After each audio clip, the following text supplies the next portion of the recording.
Hello, everybody. Tim here. Today, we got another reaction video, and we're going to be reacting to Anthony Padilla's I Spent a Day with School Shooting Survivors, Columbine, Parkland, and Reynolds.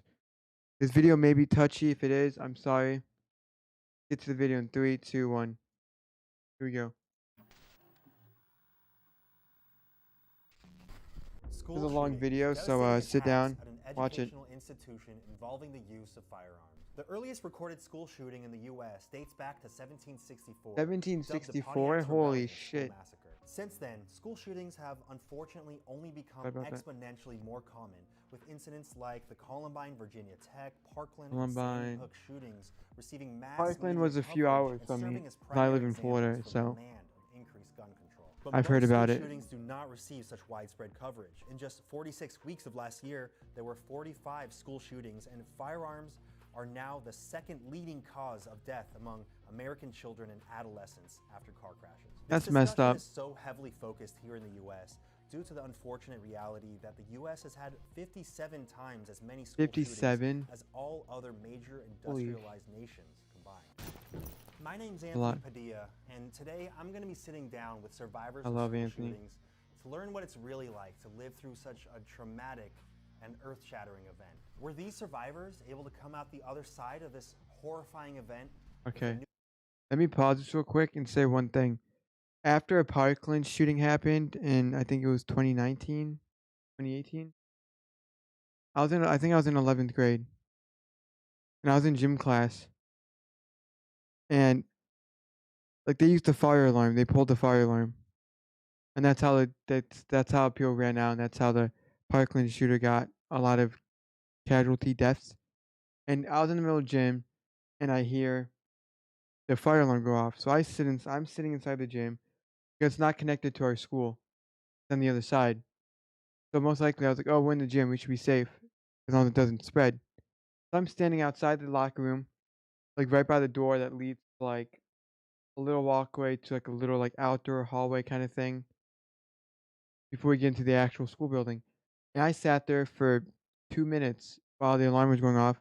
I heard no such thing of like smoke or smelling anyone talking about fire or smelling smoke. Me and one of my friends hid in the locker room, and we got yelled at later on because apparently we didn't follow rules. That the building did burn and we died. They would have been in trouble for our death. But like last time, someone pulled the fire alarm and it was fake and there was no fire. Everyone died. So I saved my life by hiding in the bathroom. And I was in the shower, so if anything happened where it started burning, most likely I would have just set the damn water on, turn on all the water, and then took like something and clog like the drain so it would fill up so it wouldn't fully burn. I'm not stupid, but be Newfound right back. drive to experience all the joy that life has to offer? Or do they live every day frozen with fear and deeply tormented by the inexplicable evil I would have so they much fear experienced at the if I was hands in this. of one of their peers?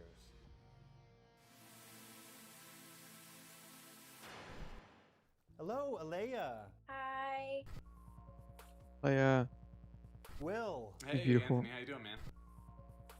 Well, Sadie. Hi, Anthony. Sadie's pretty cool.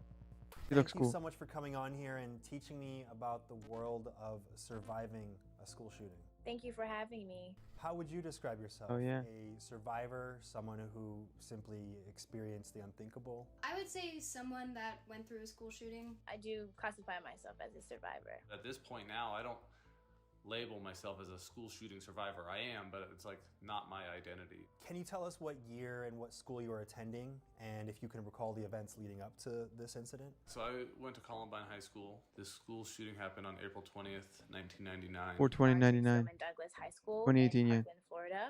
Our school shooting happened on February 14th. The year was 2018. I went few weeks to after, school at Reynolds High School Parkland in shooting. Troutdale, Oregon, in 2014. Sorry, I'm pausing again, but after the Parkland shooting, a bunch of schools, I saw it online. Like I saw a bunch of people posting about it on my Snapchat. I had some friends from like California, like Virginia, New York, Texas, and they were all getting like emails from their school saying like the threats have been fake because people were doing school shooting threats like all around like United States. after Parkland because some people just think it's funny. Like, no, like school shooting is not funny because like you could go in one day and someone could end up knowing that school head to toe, like top to bottom of the whole damn fucking school, where they can get in straight up and just get as much depth as they want because they know it head to toe. Like fuck, we had one of those at my school. I remember it being I the stayed home last day of school. just to This morning I was going check into myself. my 7th period classroom, Wouldn't be- which was my gym class. And I remember seeing my gym teacher running from the gym building to our main building. I just kept walking. I didn't hear anything. I didn't think anything was wrong. And I remember seeing all my classmates just running to the back of the gym. 60 scary. kids just sitting in this hallway, like terrified. Hearing people saying that there was a shooter, that they heard shots, but it, like in that moment, it's like you don't believe it. And I remember wouldn't hearing really. someone talk about seeing someone in the gym, like looking around for people, and with a gun, and I Yep. was kind of like stunned by that. They Kinda messed walk up. out the gym, and I remember hearing one gunshot. That's when it finally like struck me that something was actually happening. The shooter had a specific plan, and That would be plan was scary to as kill shit. all of the kids that were in my gym classes. He had a journal that said that he wanted to What the fuck? kill and shoot all of the sinners. What In his the actual mind, fuck? we all deserve to die, and it was the one person that did pass away, unfortunately, was the one that actually saw the gun and started it before the shooter could do any more harm. They alerted other people. Yeah, it was because of them I that love that we kid. all pretty much survived, because the plan was to wait I until we cry. were all in the gym together and then Don't make just fun of go me at for it, it. So guys. it was the last period of the day. The touchy It was actually subject. my only class that I had in the 1200 building. So my teacher had us present our projects, and then we began to work on our lesson on our computers. I mean, I'd say 5 minutes into me sitting at my desk is when we heard the first round of shots. The entire class just immediately paused. And then we heard the second round I of would be shots, frozen and in that's when we immediately all got terror, up and ran. And or half of us ran to the corner that is designated for an active shooter drill. So I remember sitting down in the corner, still Like- hearing my classmates saying, "It's just a drill because you guys know we're supposed to have gotta a drill." suck because and kids said these they're days gonna have to have get like really active realistic shooter this drills time. because And then I remember it telling happens myself, all over the well, if United this is a States, drill, which is I'm very fucked. petite. So if I would Like, get hit anywhere, no. I probably would not survive. So let me get behind something. And the only thing that was in front of me and was my classmate Nicholas Doret. When I scooched between him and the bookshelf, I looked down at my phone to call my mom. And as I lifted my thumb to press the green call button is when the shooter started shooting into my classroom. I started to see red trickle onto like a puddle of red on the floor. And I'm like, oh, maybe it's just a paintball gun. This is just not a funny senior prank, but it can't be anything other than That'd be a fucked up senior and prank. I look up, It should have and been I see my fined if that was a classmate senior Helena prank. slumped over on the wall, and it snapped to me that she was dead. And as soon as I recognized her, it was when Nicholas Doret in front of me started to slowly fall to the ground. And I just remember telling myself to match every movement of his body. And I followed his body to the floor, and I laid underneath him until the shooter moved on to the other classrooms. I remember laying there, and I was looking at the floor because I wanted to know when I needed to hold my breath so I can look as dead as possible if the perpetrator got closer. And I was just, of course, in a state of shock, but I was still not safe because I was in complete view of the door, and we don't know how many shooters there were, who it was, what they looked like. So 2 of my classmates pulled me behind a filing cabinet. I'm calling my parents. I'm telling them my last goodbyes because, of course, I'm not thinking I'm making it out alive. I wanted to make sure that they could hear me in the middle of all the noise. So I didn't hold my phone like this. I held it like this, saying, "I love you." And then the call dropped. And my mom told me she was hysterical. Like, she went outside the house and started screaming. And then my dad told me there was one point where he thought I did die because he heard the bullets and then the phone dropped. So he thought I got shot. So both of my parents didn't think I made it. I went to the library before school and hung out with a couple of friends. We all kind of went our separate ways to class, and so took a couple of tests in various classes. I felt like I nailed the test. I was done early, and So I just had like 10 minutes to stop and think. And I actually stopped and I said a prayer. I felt like this need to pray. It was not like a They need to premonition pray. of anything bad to come, but I just felt kind of a little bit of gratitude. And I went and I met my buddy at his locker, and we walked down to the lunchroom. Then we went outside to the same place where we sit outside, like where we eat lunch every day when it's warm. We were sitting out there Yeah. hanging out, and then all of a sudden we heard some fireworks going off, and so we were like, hey, there's probably a senior prank going on. Let's go see what they're doing. We got My up and we took my a couple resource officer in steps 12th grade was in the actually direction where we heard the working at, I'm firecrackers, pretty sure, and Columbine we saw shooters on top of or the one of building. the schools And one of the very first things I saw, in like like the the most 90s vivid that memory, is just seeing the dirt was involved in a flying school off the shooting. ground, and just like I have that like freeze frame in my head, and I looked up and I see a smile on this guy's face, a kid named Sean Graves, and he just instantly drops to his knees and starts screaming. They shot him in the back, and they shot him again, and I just all of a sudden it's like, this is not a senior prank, and it got really real. Ran inside that door that I had ran out or come out of for lunch, which is probably just 5-10 feet away. And then the very first person I saw when I ran inside was my track coach, Dave Sanders. And so I said, hey, coach, there's shooting going on outside. And then Dave starts telling a bunch of people, and one of the people I see very next is a guy that was on my basketball team. He was just getting ready to walk out that door. I was like, don't go, don't go. Like, there's a shooting out there. And he's like, stop BSing me. I'm like, I slammed his tray down, and I said, I'm not joking, let's go. It almost sounds too unthinkable to even be You wouldn't think reality. It was like walking at into a first. totally different world. And I was in there for maybe a minute, and then the energy flipped, and you could see the fear in their eyes, and that fear in their eyes like transferred to other people that are like, what is going on, you know? I took him and a few other buddies, and I was like, let's go to the bathrooms and hide. We went into these bathrooms, and they were kind of behind the cafeteria in this like hidden little spot. We all got into one stall and climbed up on the toilet because we didn't want shooters to come in and see our feet. Then I stopped and I said a prayer, just God, like, help my sister to get out of here, help me to get out of here and be Like safe. And being in a school while I was shooting, praying, it's I not heard that an it would be explosion, scary, and but like shook it hurts the wall more down. because you That have was like a the one sibling thing. in And the the moment school we as walked out of well. the If you bathroom, do, there's a door next to it. because you would and think like, goes is my up to sibling the gonna make it out stage. okay? It's actually like my elementary school choir teacher, who's now teaching at the And high then school, that's when it gets you. opened that door up, and he's like forever a hero to me. Because like if he doesn't open that door up at that time, like I'm trapped a little bit. And then we just slowly are walking through this backstage area.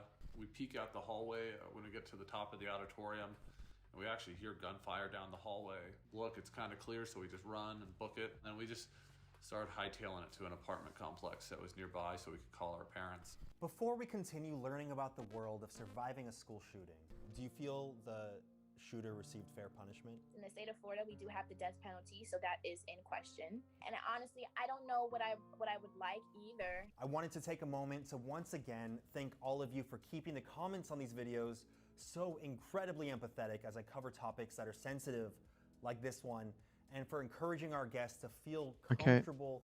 One more thing I want to say. It's probably the last time I'm gonna pause it throughout this video, but I love how Anthony does videos on topics that not normal people just go out and do.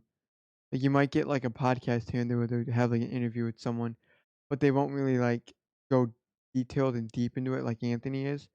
Anthony's letting them speak. He's not cutting them off at any point.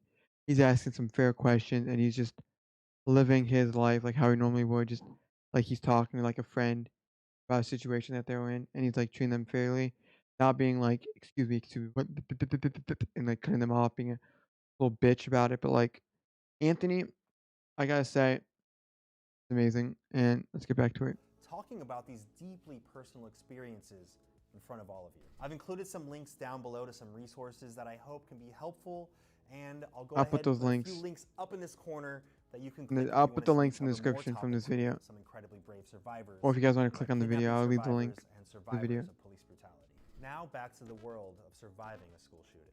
Can you even begin to describe the fear you felt while the shooting was occurring? Or is that something so painful you tend to kind of block it out so you don't have to relive it? I don't know if I really sensed felt a sense of fear as he was shooting into the classroom. It was more so a sense of survival. And then I felt the fear when he moved on to the other classrooms, because I guess that's when it registered in my mind. You know, the pain for me isn't the fear. The pain is the loss. A loss of like my classmates, my track coach, and those people who died. So like the pain isn't like what I had to go through in terms of like being afraid for a small period of time, you know. But it was terrifying, you know, like just, you know, thinking I could die at any time. Was there ever a moment where you thought this might be it? I might not make it out of here? I remember at one point I just started talking to God, and I told him, please just make this as painless as possible. And I don't want to feel any pain. I don't want to suffer. You were convinced that those were your final moments. I am shocked at how accepting I was of it. I think in the moment there was no room for survival or surviving. Like, okay, this is the end. Luckily, my high school was very, very, very close to a police department. They showed up, they found us in the back, and pretty much with rifles in their hands started yelling at us to like come out single file, get into a line with our hands up, and then they let us out by running across the parking lot to a church that was across the street. After that, we all just stood there for hours waiting for them to figure out how to get us to another parking lot for our parents to pick us up. I'd say within 10 to 15 It was minutes, scary as hell. help finally came. And I remember hearing them like break the rest of the glass in the window and open the door and say Broward County Sheriff's Office or something. And then I got up from behind the filing cabinet, and I remember them yelling, don't look up, down, left, or right, just look straight ahead and run outside. I remember passing 3 more bodies on Like the hearing gunshots hallway. wouldn't really scare me as much. My mom's It would scare me, but like that night. Do you remember it won't what really felt if I was like in a place and someone shot a gun off and no one was harmed or anything, it would just scare me. Like it would make me fearful. But like watching like one of your classmates, sorry for pausing, watching one of your classmates like right in front of you get shot and you can see their body drop, that would make me just when you realized freeze and I wouldn't be able to move. you were safe? I'll be You were gonna stone okay? cold. I Like didn't I'll be realize I was stunned. safe until I was in police custody and they were taking my clothes and picking body matter out of my hair. And at that point, I knew everything was okay. Yeah, that was a long time of not knowing what's going on. So while you didn't know how many casualties there were, you didn't know how bad it was, for lack of a better term, you could only fill in the blanks in your head and assume it was the worst. Yeah, I didn't know how many people died until like 8:30 that night. And I remember my phone was literally on 1%, and I got a notification on the top of my screen that said Parkland shooting, 16 casualties, numbers to rise. So you were learning when the rest of the world was learning. For the most part, we learned things with the rest of the world. It wasn't until I was with my mom and my dad that I actually felt safe. I didn't feel safe like waiting outside, just sitting there like a duck waiting to get shot. Like it wasn't until I felt the comfort of my parents that something clicked. What did your parents say the first time you saw them? They must have been really going through it. The first thing that my mom said to me was, it was Emilio. Emilio being the kid that got shot. And I got teary-eyed, but I tried to like keep it together. It was like 9 o'clock and she came to the Marriott and got me, and I just remember hugging her, and the detective was like, don't touch each other because she's still evidence or something like that. And I got upset and I was like, y'all literally have my clothes, y'all have my pictures, y'all have my everything. statement. What else? I got everything. Like, yeah, let me hug my mom, please. The only thing that might possibly make me feel okay in these moments. Yes, so I was very upset. But thankfully my mom calmed me down and we went home, and I just remember going home and everything scared me.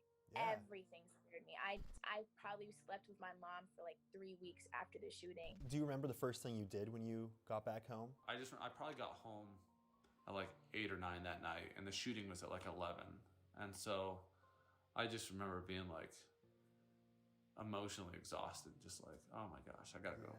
And I just fell asleep. Yeah, you spent all that time not just, being afraid for your life, but then also being afraid for the safety of everyone that you know and love on campus too. Absolutely. Hopped straight in the shower because, of course, I had blood and stuff on me. I feel like it must have almost felt like it wasn't real, but then you I'm have that military. confirmation that it's actually real. Sometimes it's really hard to just recognize that it actually happened, let alone like in those few hours and days afterwards. It was really hard.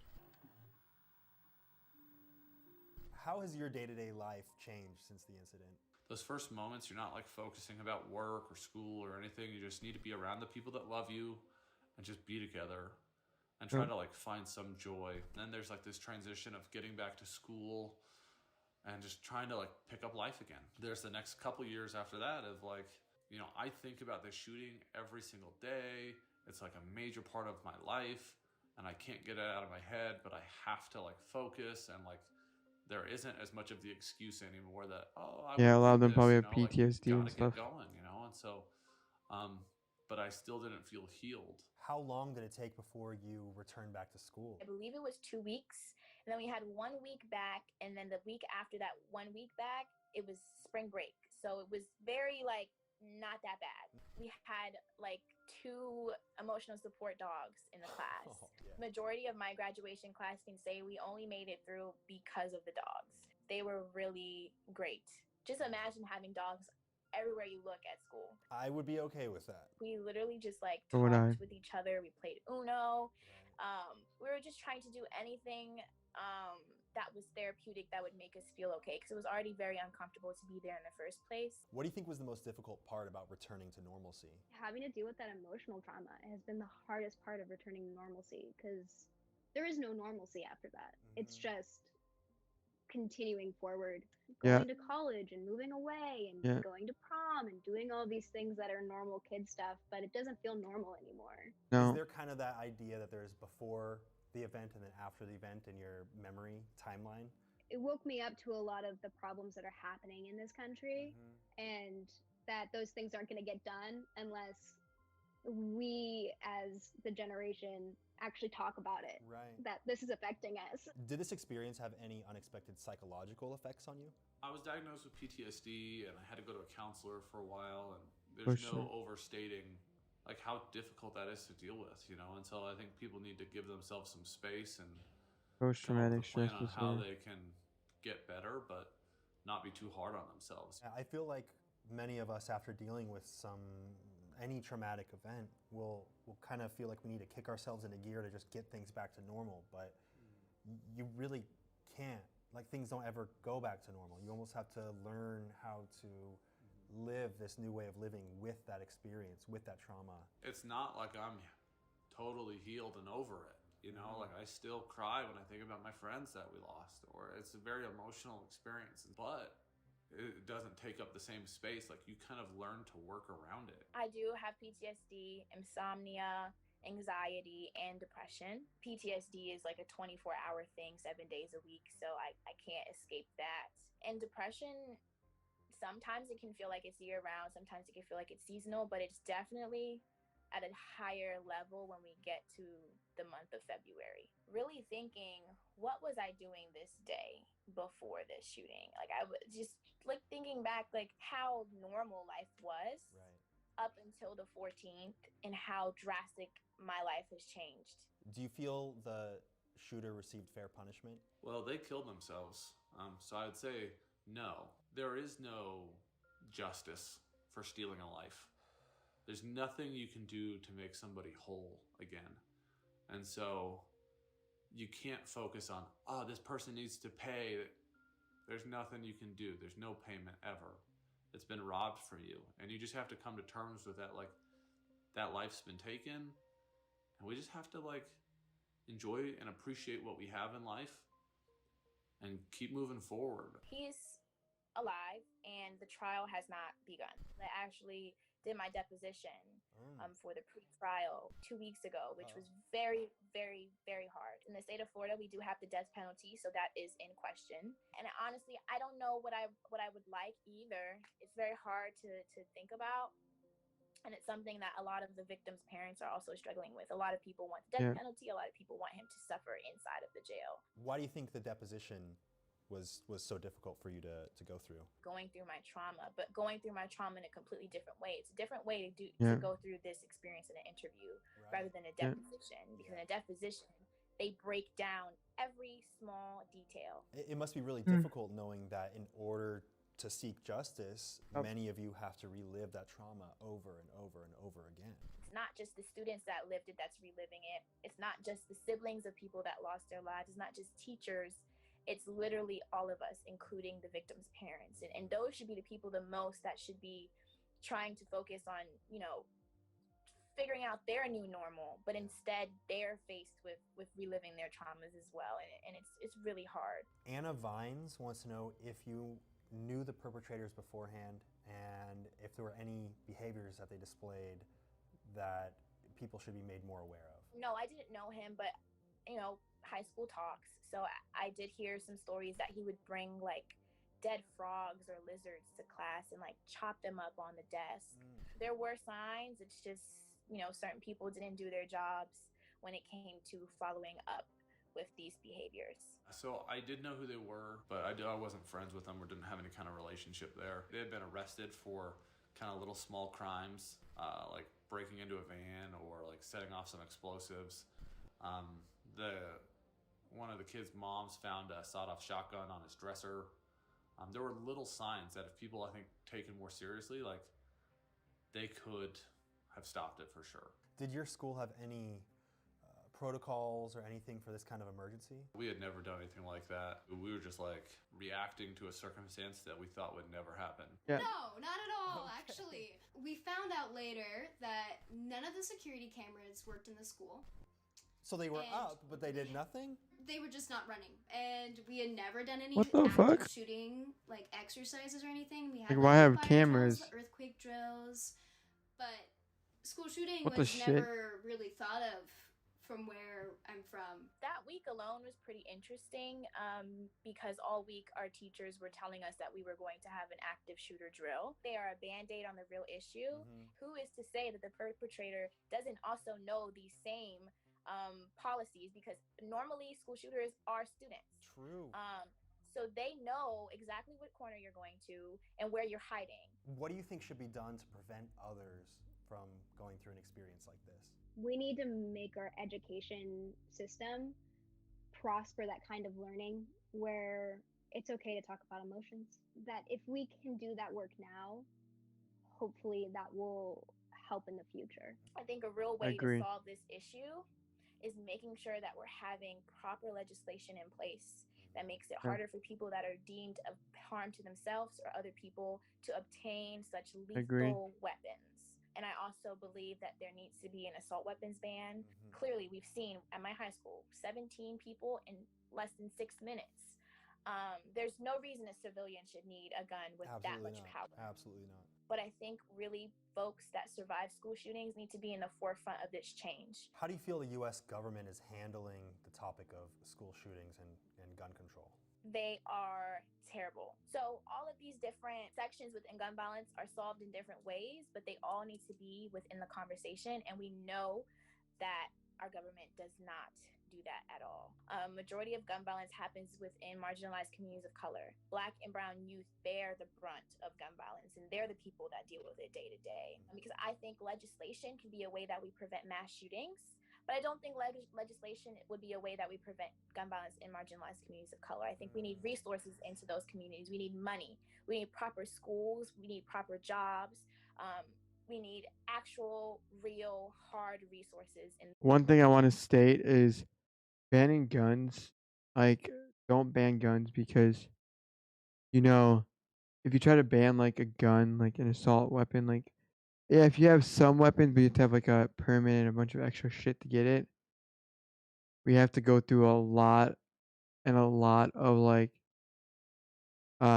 training requirements and like I don't know exactly what the word I'm looking for is, but a lot of like shit to get through. It's like it's not like you just get the gun permit. We can have your own. We like you're eligible to own a gun. Like right now, I'm 20, so I'm pretty sure I don't know if it's 21 or something like that, but I'm pretty sure I can like go get a concealed weapon thing, and I can go to like a gun store and I can buy myself a pistol and I can be able to carry it around everywhere just because I have a license for it.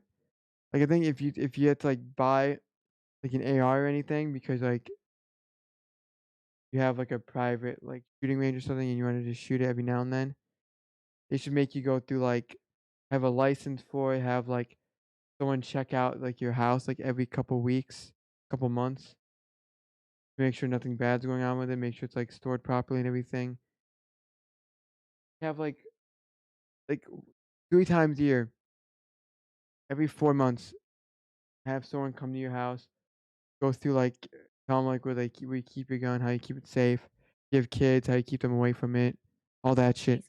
How do you feel about the proposal for teachers to have guns to defend their students? I wouldn't feel safe Yeah. being in an environment that already has a gun. Because the gun that was used during this senseless act of violence that you endured was stolen from someone who attained a gun legally, so it really wouldn't be that different than someone taking a gun from a teacher. It would be so much easier for someone to get their Yeah. hands on a gun within a school if we had actual guns. Teachers already are working a job. I think teachers should have some stuff, protection like pepper almost spray, without a maybe shadow a of doubt knife being, they're being that can stick on it underpaid, so it doesn't and do also they're around as much children all the damage if time.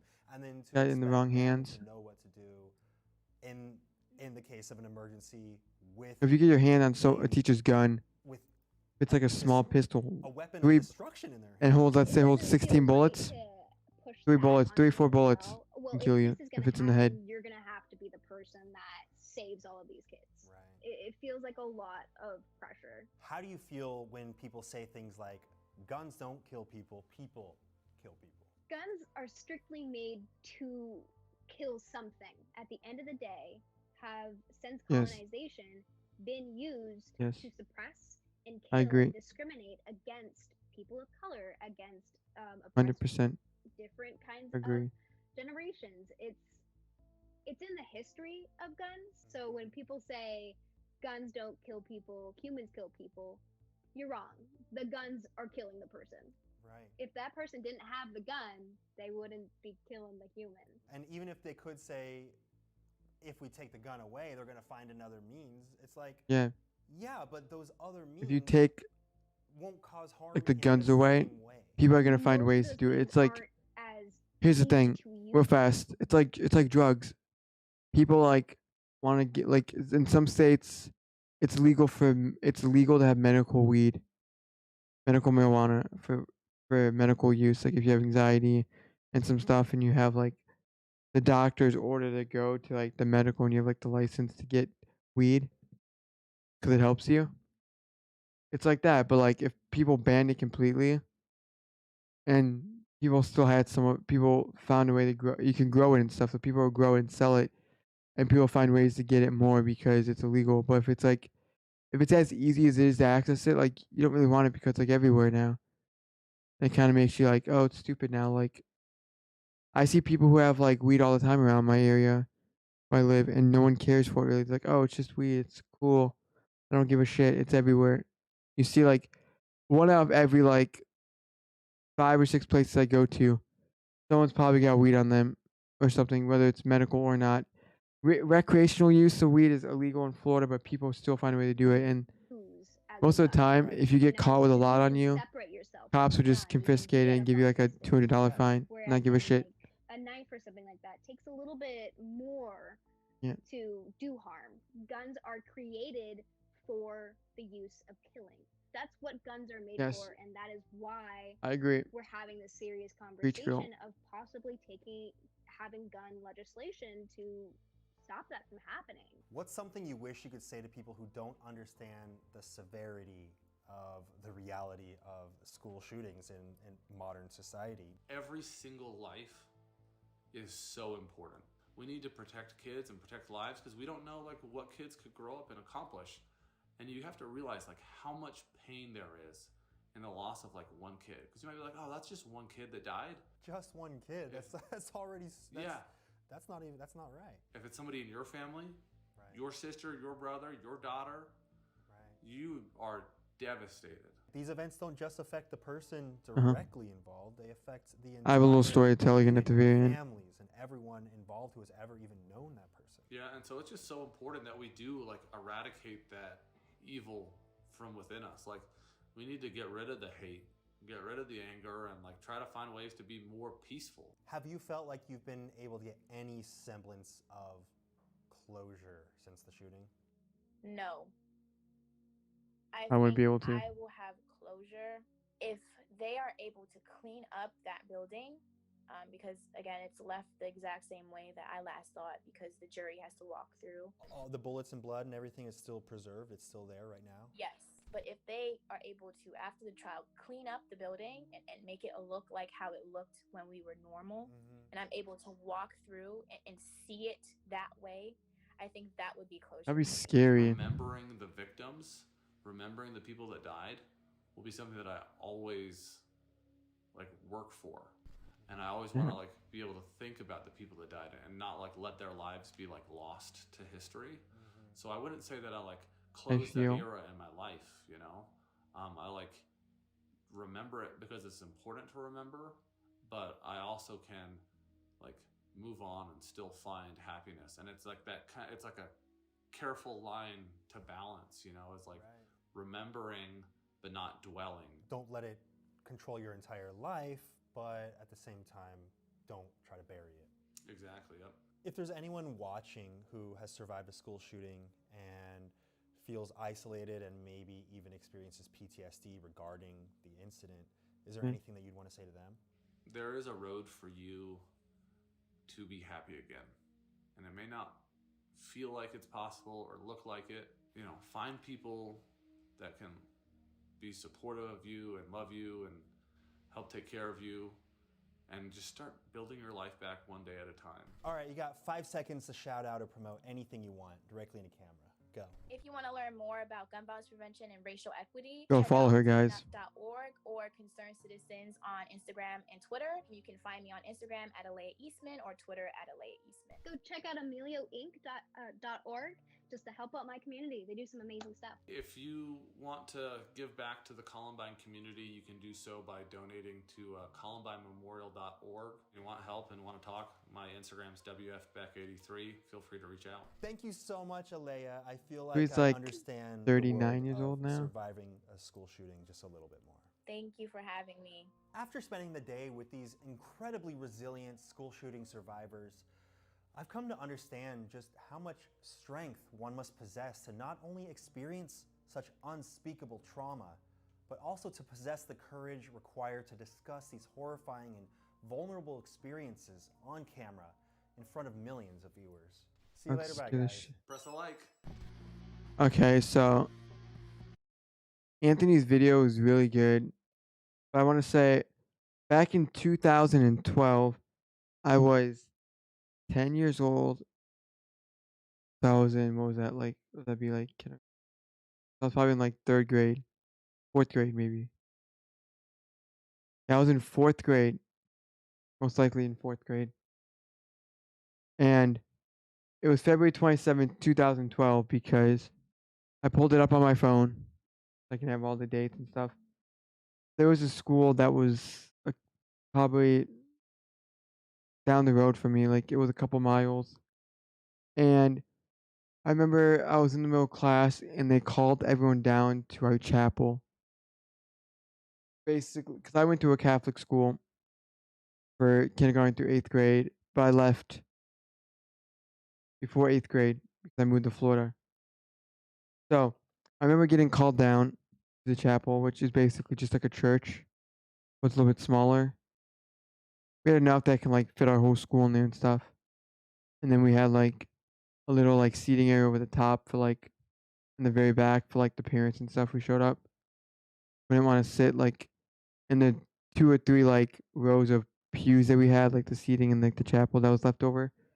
And they called us down there and they said, just about an hour ago, this high school, Chardon High School in Chardon, Ohio, just got shot up.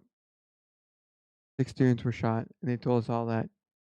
And when they told us that, I froze in fear a little bit because one of my friends, good classmates, is like since I was in like a kindergarten to eighth grade school where it wasn't a super big school with like 200 kids a grade, whatever, like how some schools are, like public schools and like high schools with like 300 kids a class, even more. We probably had like 40 kids in our class, anywhere between 20 to 40 kids at most in most classes. But each class was probably split up with like like KA, KB, 2A, 2B, 1A, 1B. It's like a separate thing. And my friend Gianna, her dad was a coach or was the gym coach there. And my my computer teacher, which is I think she's now the principal at that school, or she retired. Her husband was the principal at that school, which that kind of like scared me because it was like those two people right there. Even though I barely knew who they were. Like I really didn't know her dad as much, but I knew her mom. Her dad, like the few little bit I knew about him, he was always nice, always genuine, always heart to heart, always happy. I was like, they said 6 people were injured. They didn't say it was students or anything. I kind of froze for a few seconds, sitting there thinking like, at the time I was like I was like a lot religious, a lot. I'm not really that religious anymore. I still believe in stuff, but like I sat there, I put my head down, prayer. I looked at my friend, and I go, he's gonna be okay. I love you. I said that to my friend, and then we went back to class. And the next day, she goes, my dad's okay. Thank you for praying for him. And my teacher, my computer teacher's husband was okay too. I just felt that like that was like a few miles from me, but what they kind of brought us down because one of the dude who the one student, I don't know if it was a student or like someone who went to high school that graduated like a few years before. I think he was like 20 years old. Let's see. Um, he has the handgun. There's 3 deaths. There's someone named T.J. Lane. I think he was a He was a 17-year-old student who was at an alternative school for stuff, and he ended up getting arrested because his car was parked outside the school, like near the school. But like, what was scary about that moment was they didn't get him after he left until a little bit afterwards. I think 20 or 30 minutes after they called us down to the chapel to tell us about that, they finally caught him. They said he's in custody, he's good, which his motive was inconclusive and he had personal rivalry with one of the persons they shot up. He ended up using a 32 no, a Ruger MK3.22 caliber semi-automatic handgun.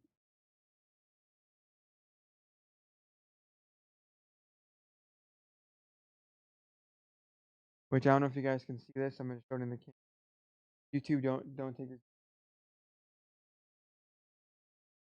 Like, if you got a motive like that, it's kind of fucked up. I hope like I didn't read on if like he got the death penalty or he's in jail for many years. He's probably in jail for 20 plus years for that. And one of the victims that died happened to be my brother's friend's dad's cousin's son, I think. Like one of his like second cousin's son. Extended family son, whatever, something like that. But like another thing I want to say real fast before I end this video, guys, was after the Parkland shooting happened in 2018, the next few weeks after it happened, I saw, as I said earlier, people were getting school like shooting threats all over the world by people. And someone showed me an image that someone on Reddit said that this kid, I'm gonna say Bob's Burgers is his name, made a threat that he was gonna shoot up the school on Thursday. It was Wednesday. On Thursday, I um wake up. I'm playing PlayStation before school. With my friend. So school didn't start until 9. He didn't leave until like 8:30 to get on the bus. We both woke up at 6 a.m. that day just to talk about it. If like we wanted to have a plan together because we had, I'm pretty sure, one class together that day. And if we were together, we made a pact that if anything happened, we would try to save each other. And Literally, it was like probably 8:15. We're still talking in the party chat, and one of his cousin, who's a grade above us or two, said that this kid that apparently had the threat made about him, saying that he was going to show up to school. Apparently, when the cops showed up to his house in the morning, he wasn't there. Like he ran off. Which a bunch of people that actually knew this kid like personally said like, "Oh, he's not going to do anything." But like, I looked up his report, like his police report, because you can look up people's police report online. He had a few like charges on him, I think, for like assault and stuff and stealing. Nothing too like assault, like just fighting with someone in public, and like a few like thief charges because robbed some stores and stole some stuff. Not really robbed, he just stole a little bit of things. I'm like, if you say you're innocent and people say he's innocent and everything, that he's not going to do anything harmful like that because he's not that kind of person. He had long hair every day that was like wet, always looked like it was greasy. He had like the arm sleeves on,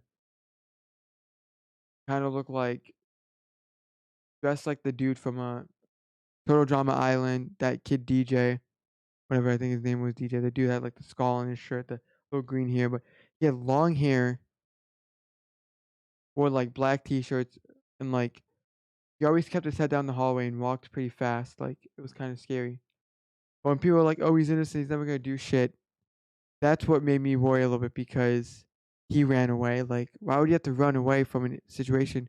Why couldn't you just have the cops show up to your house, stay home from school, have them talk to you, have them like come with a warrant, search your house, find nothing, see that like you're clean, you have like no like guns or anything that do any harming or anything like that? Because we had a few cameras around our school, but some spots didn't have cameras. And at any moment, you could have ran into the school, and if you had like a good enough shot, you could have just went instantly and just went bang, got one of the cameras, and the thing could have been off. And within the next 5 seconds, you could have been in a classroom because some class. But even after that, I'm pretty sure most classrooms stayed locked after Parkland. Like we had to knock to get back in. You had to have like a pass in the hallway and everything because people would do shit and do stupid shit in the hallways, and they didn't want people to get in trouble. Do stupid shit like shooting up the damn school. Like what the fuck is wrong with you? But like the fact that this kid ran off and stuff, and apparently he returned to school the next day because they didn't find anything after they found where he was. But like what scared me was I went to school on that Thursday because my mom told me that on the news there that they said, "Oh, it's just a threat. No harm's gonna be done." So I went to school that day, and then on Friday, I pulled a fake sickness, and my mom. And after that school day was over and stuff like that, I told my mom, "Oh, I was fine.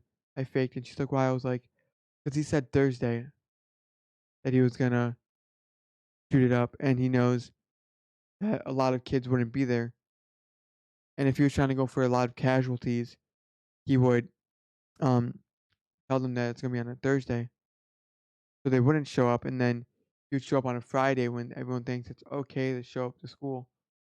And that's when I skipped to my friend, and then we just hung out.